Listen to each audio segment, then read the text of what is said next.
చాలా గొప్పగా వివరించారు ధనంజయ్ గారు. మామూలుగా బాబా సన్నిధిలో ఏదైనా అనుకుంటే జరిగిపోతుందంటారు. అలాగా మీకు భక్తులు వివరించగా జరిగిన 1-2 సంఘటనలు చెప్పగలరు?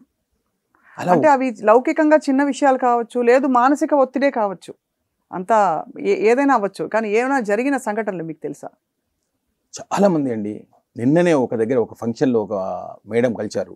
నన్నే గుర్తుపట్టి, ధనంజయ్ గారు మీరు చింతపల్లి టెంపుల్ కదా, నేను మొన్ననే ఒక పని అనుకొని వచ్చాను, నాకు జస్ట్ వితిన్ 1 వీక్లో నా పని అయిపోయిందండి, మళ్ళీ నేను 2-3 రోజుల్లో వస్తాను అనుకోకుండా కలిసాది. ఇలా నాకు 100 మంది ఫోన్ చేస్తారండి, ఒకరు ఇద్దరు కాదు. ఎవరి ఆనందాన్ని వాళ్ళు పంచుకుంటారు, ఎవరి లీలలు వాళ్ళు అనుభవిస్తున్నారు, అక్కడ ఎవరి సంతోషాన్ని వాళ్ళు అనుభవిస్తున్నారు. సరే, కొంతమందికి మనం ఏది చేసినా ఎంత చేసినా వారి కర్మానుసారంగా కొన్ని భగవంతుడు తీర్చలేనివి కూడా చాలా ఉంటాయి వారి పూర్వజన్మను బట్టి. కాబట్టి చింతపల్లిలో వారు షిరిడి నుంచి ఒక అవతారంగా విచ్చేసి కూర్చొని చింతలన్నీ తీరుస్తున్నాడు. ఈ సత్యం సత్యం సత్యం. సహజ స్వభావం అయిన మనందరూ భక్తితో ఉండవలసిందని, మనకి సహజ స్థితిలో ఉండి మనం ఉంటే భక్తిపూర్వకంగా ఉండడం మన అదృష్టం మానవ జన్మకి. అలాంటిది మన భక్తికి మనకి మధ్య వచ్చేది అడ్డు ఏంటి? అడ్డంకి ఏమిటంటే ఏం చెప్తారని? అహంకారమా, అపనమ్మకమా, లేక ఇంకా వేరే వ్యాపకాలు ఉండడమా? ఎందుకంటే ఈ తరంలో భక్తి కొరవడిందని చాలా మంది ఆందోళన చెందుతున్నారు. రాబోయే తరం యువత మరి వాళ్ళకి అసలు భగవంతుడి పట్ల ఒక అవగాహన ఉంటుందా అని. చాలా మంచి ప్రశ్న అండి, చాలా టెక్నికల్ క్వశ్చన్ అది. వాస్తవానికి అసలు భగవంతుడితో మనకి ఏం పని ఇది తెలియాలి. ఇది తెలియదు. జనరల్గా మనం ఏం చేస్తామంటే భగవంతుడు అనేది, అంటే ప్రస్తుత సమాజాన్ని మనం గమనిస్తే ఏమనుకోకపోతే ఇన్సూరెన్స్ పాలసీ లాగా ఉంది ప్రస్తుతం. జస్ట్ ఇన్ కేస్ ఇప్పుడు భగవంతుడు వెళ్తే జరగచ్చు, ఏదో చేస్తారు అంటే నమ్మకంతో భక్తి ముడిపడుతుంది. అది ప్రమాదం. No, it's not the faith. నమ్మకం దేని మీద వస్తుందండి? అపనమ్మకం ఉన్న దాని మీద నమ్మకం పెట్టుకోవాలి. అవును కదా. ఇప్పుడు రేపు సూర్యుడు పొద్దున్నే వస్తాడని నేను నమ్ముతున్నాను ఎవడని అంటాడా? ఖచ్చితంగా వస్తాడు. ఒక నాటికి పోయే విశ్వంలో వచ్చేదానికే నీకు అంత నమ్మకం ఉంది, శాశ్వతము పరతత్వమైన భగవంతుడి పట్ల నీకు ఆ నమ్మకం లేదు. సత్యం. Truth is different, faith is different. కానీ భగవంతునితో అనుసానందం చేయడానికి ఏమంటే నమ్మకం ఉండాలి, నమ్మకం ఉండాలి అంటారు. అవును అవును, అది చాలా తప్పు. అసలు నమ్మకం ఎప్పుడూ గుడ్డిదండి, బ్లైండ్. నమ్మకం అనేది బ్లైండ్. ఇప్పుడు నేను ఇక్కడ కూర్చున్నాను, నమ్మకం వాస్తవమా? వాస్తవం. వాస్తవమైన దాన్ని నమ్ముతున్నామంటే అక్కడే పలచబడిపోయింది, బలహీనపడిపోయింది. Point number 1. ఇది ఎందుకు వచ్చింది అంటే అసలు భగవంతుడితో నా కనెక్షన్ ఎందుకో తెలియదు. First of all, why do I need God? Obviously ఇప్పుడు నీ కష్టం నువ్వు పడాలంటాడు, దానికి రకరకాల ఫిలాసఫీస్ చెప్తారు. అవును, అందుకని అది పలచబడిపోయింది. అక్కడ కాంక్రీట్ లాజిక్ లేదు. అసలు పర్ఫెక్ట్ లాజిక్ ఏంటంటే ఫస్ట్ ఆఫ్ ఆల్ నీకేం కావాలో నీకు తెలియాలి. I'm asking, do you know what you want? 1 thing, don't tell me 100 things everyday morning. ప్రతిరోజు కొత్తవి చెప్పడం కాదు. వీ డోంట్ నో అండి. First of all we don't know what exactly we want. This is the basic problem. అది తెలియపోయేసరికి ఏమవుతుందంటే mind cannot be com. కాబట్టి నాకు ఇది ఉంటే బాగుంటుంది, అది ఉంటే బాగుంటుంది అంటుంది, కానీ ఏదున్నా బాగుంటుంది అనేది వాస్తవం. ఇన్ని కన్ఫ్యూజన్స్ మధ్య భక్తి అనేది అత్యంత హాస్యాస్పదమైన విషయం.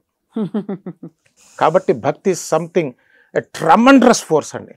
Look at the real devotees. Anjaneya స్వామిని చెప్తాం, ఆయన్ని మించిన భక్తుడు సృష్టిలో లేడు. ఏమి ఫోర్స్ అంటే అసలు అది మనది ఎంత బలహీనంగా అనిపిస్తుంది. మనదేమో మన భావజాలం ఏమో భయంతో చేసేది భక్తి అండి. నాకు ఎవరన్నా సహాయం చేస్తారేమో అందుకోసం మన పాటలు కూడా అట్టా ఉంటాయి. వీళ్ళందరూ లేకపోయినా పర్లేదు భగవంతుడా నువ్వు ఉంటే నాకు చాలు. ఎందుకని వీడు ఉండడానికి వీడికి ముందే నమ్మకం, వాడుంటాడో లేదు తెలియదు. అంటే ఒక అస్తవ్యస్తమైనటువంటి confusion mind can never become a devotee. This is final. First ఎక్కడ స్టార్ట్ అవుతుందంటే భక్తి, first of all he should know. తనకి ఏం కావాలో మొట్టమొదటి తనకు తెలియాలండి. ఇది కోటిలో ఒకటి తెలిస్తే గొప్ప. అదే, అది తెలుసుకుంటే ఇంకా సగం ప్రశ్న అర్థం అవుతే సమాధానం కూడా వచ్చేస్తుంది. ఇది ఎంత సామాన్యమైన విషయం అంటే నాకు కావాల్సిన నాకే తెలియదా? What level of confusion is this? అంటే confusion because of so many things, influences, చంచలత్వం. You know when you know it is an influence, why are you getting influenced? అది తర్వాత as an after thought మీరు చెప్తే అర్థం అవుతుంది, కానీ ప్రవాహంలో కొట్టుకుపోవడంతో. Correct. So basically the root problem is the confusion. And ఇంకోటి ఏంటంటే మనకి ఎప్పుడు కూడా ఎవడో ఒకడు ఏదో చెప్తుండాలి, ఒకడు గైడ్ చేయాలి. మనకంటూ ఒక నిశ్చితమైనటువంటి పరిశీలనాత్మక దృష్టి మానవుడికి పోయింది. అవును. It is guided by somebody, forced by something. You cannot question, you don't want to question. There are so many factors అండి. ఇవన్నీ బర్న్ అయితే కానీ ఆ క్లారిటీ రాదు. ఆ క్లారిటీ వస్తే గానీ భక్తి కుదరదు. షిరిడి బాబా వారు ఏం చెప్పారు భక్తి గురించి? అద్భుతంగా శ్రద్ధ, చెప్పారు. సబూరి. సాయిబాబా ఒక మాట చెప్పారండి. ఆయన చెప్పినవి మనం కొన్ని వినటానికి భయపడతాం. మనం ఏం చెప్పారు తెలుసా సాయిబాబా? వినండి ధైర్యం ఉంటే. నా దగ్గరకు వచ్చే కుండలన్నీ కూడా తిరగదిప్పే వస్తున్నాయి అని చెప్పారు. నా ధనాగారం నిండిపోయింది, ఏ ఒక్క నా కొడుకు వచ్చి తీసుకోడేమి రా అన్నారు. నా కొడుకు కుమారుడని చెడు అర్థంలో కాదు, మన బుద్ధిని బట్టి అర్థం ఉంటుంది. అంటే తనకి వారసుడు అనేవాడు ఎవడు లేడు. అందరూ కూడా ఒక మహాత్ముడు, నిన్ను క్షణమాత్రంలో ఉద్ధరించగలిగినటువంటి సమర్థుడు సాయిబాబా. ఆయన దగ్గరికి పోయి ఎందుకు కొరగానే కోరుకుంటున్నావే తప్ప ఆయన దగ్గర నుంచి ఏది పొందాలో, ఏ లిబరేషన్ కావాలో, ఏ ఆనందం కావాలో అడిగిన వాడు ఒక్కడు కూడా లేడని సాయిబాబా డిక్లేర్ చేశారు. దానికి ఏం కావాలి అంటే శ్రద్ధ, సబూరి అన్నారు. శ్రద్ధ మనకి ఉంది, డబ్బు మీద, పేరు మీద, ఇంకో దాని మీద. కానీ సాయిబాబా చెప్పిన శ్రద్ధ వేరు. సత్యము మీద శ్రద్ధ ఉండాలి, ద ట్రూత్. ఆ ట్రూత్ మీద శ్రద్ధ ఉన్నప్పుడు నీకు బాబాతో కనెక్షన్ ఏర్పడుతుందండి. మనం కనెక్షన్ ఉంది అని భయం చేత అనుకుంటాం. ఒక్క విషయం చెప్పంటారు, అసలు బాబాతో కనెక్షన్ ఉందా లేదా అని చాలా మందికి డౌట్. భయంతో ఉంది అనుకుంటారు. నేను ఒక మంచి టెస్ట్ ఒకటి చెప్తాను. చెప్పండి. ఇది సాయిబాబాతో కనెక్షన్ ఉంటే దుఃఖం నాశనమై ఉంటుంది. దుఃఖం ఎంత కాలం ఉంటే అంతకాలం మనం ఇల్యూజన్లో ఉన్నట్టే లెక్క. దీని దెబ్బతో మొత్తం ఎగిరిపోతుంది. అంతే కదండి. దీనికి లాజిక్ నేను చెప్తాను, ఊరికే చెప్పట్లా. ఇప్పుడు నేను దేవుణ్ణి నమ్మాను, భక్తుని చెప్తున్నా. దేవుణ్ణి నమ్మని వాళ్ళు హేతువాదులు బోల్డ్ మంది ఉన్నారు. వాడు దుఃఖపడుతున్నాడు, నేను దుఃఖపడుతున్నా. What is the difference? The difference must be, నేను నిజంగా కనుక అటువంటి మహాత్ముడి పాదపద్మాల దగ్గరికి వెళ్ళింది నిజమే అయినట్లయితే, నాకు రియల్గా కనెక్షన్ ఏర్పడి ఉన్నట్లయితే, my sorrow must be burn out just like that. కదా, నా దుఃఖం సర్వనాశనం అయిపోవాలి. అవును. కాలేదనుకోండి, వాట్ ఈస్ ద పాయింట్? వాస్తవానికి అవుతుంది, ఖచ్చితంగా అవుతుంది. గొప్ప కొలమానం అనుకోండి. ఆబ్వియస్లీ, ఎందుకంటే because I leave that kind of life. అందుకని అంత ధైర్యంగా. సాయి దివ్య రూపం జ్ఞాన కాంతి దీపం, సాయి దివ్య నామం సర్వ పుణ్యధామం. ఎంత గొప్పగా వివరించారు ప్రసాద్ గారు. భక్తికి మరి భక్తి అలవర్చుకోవాలంటే ఏమన్నా విధానం ఉంటుందా, లేక ఖాళీగా ఉండి మనం ఒక తపనతో ఇంకా ఏదో వెతుకులాట ఉంది, ఇన్ని ఉండి కూడా నేను సంతోషంగా లేను, ఆనందంగా లేనని ఎరుకు నుంచి పుట్టుకొస్తుంది ఆ భక్తి? ఎందుకంటే భక్తి వేరియస్ లెవెల్స్లో ఉంటుంది. నిజంగా భయంతో కూడిన భక్తి ఉంటుంది, లేదు భక్తి ఉందని భ్రమతో కూడిన భక్తి ఉంటుంది. కానీ నిజమైన భక్తి ఎలా అలవర్చుకోవాలి? ఇక్కడ చాలా ముఖ్యమైనటువంటి విషయం. భక్తి అనేది మన పెద్దవాళ్ళు 9 మార్గాలు, నవవిధ భక్తి మార్గాలని చెప్పారు. శ్రవణము, స్మరణము, కీర్తన ఇట్లా ఉన్నాయి కదా.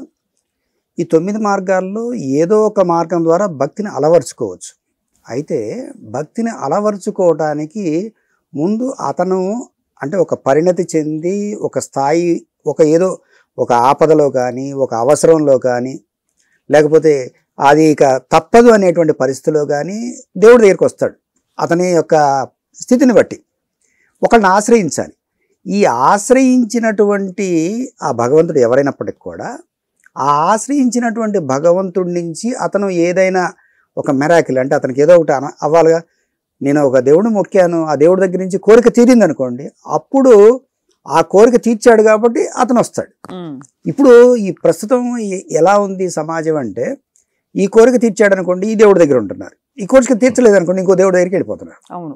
ఇది ఏమైందంటే ఇప్పుడు సమాజంలో అంతకుముందు గురుకులాలు, గురువులు మనకి ఈ పురాణాలు ఇవన్నీ చెప్పి ఆ భక్తి కథలు చెప్పేవాడు. కథలు చెప్పి ఇది పలానా భక్తుడు, పాండురంగడ భక్తుడు పలానా భక్తుడు, ఆయన ఆ పండరిలో ఈ విధంగా జరిగింది. భక్తుడి యొక్క మాటకి కట్టుబడి ఆ భక్తుడు విసిరేసినటువంటి ఇటుక మీద ఏం చేశారు? ఆయన ఉండమన్నారు. నేను తల్లిదండ్రుల యొక్క సేవ చేసుకుంటున్నాను, నేను వచ్చేదాకా ఉండమంటే ఏం చేశాడు? ఆ ఇటుక మీద అలాగే పాండురంగడు నిలబడి ఉన్నాడు. ఎప్పుడైనా ఎక్కడైనా మీ చేతిలోనే వార్తా ప్రపంచం. మీ మొబైల్లో, మీ కంప్యూటర్లో, మీ టీవీలో సాక్షి టీవీ డిజిటల్ ప్రసారాల కోసం లాగిన్ అవ్వండి www.youtube.com/సాక్షి టీవీ. సబ్స్క్రైబ్ సాక్షి టీవీ యూట్యూబ్ ఛానల్.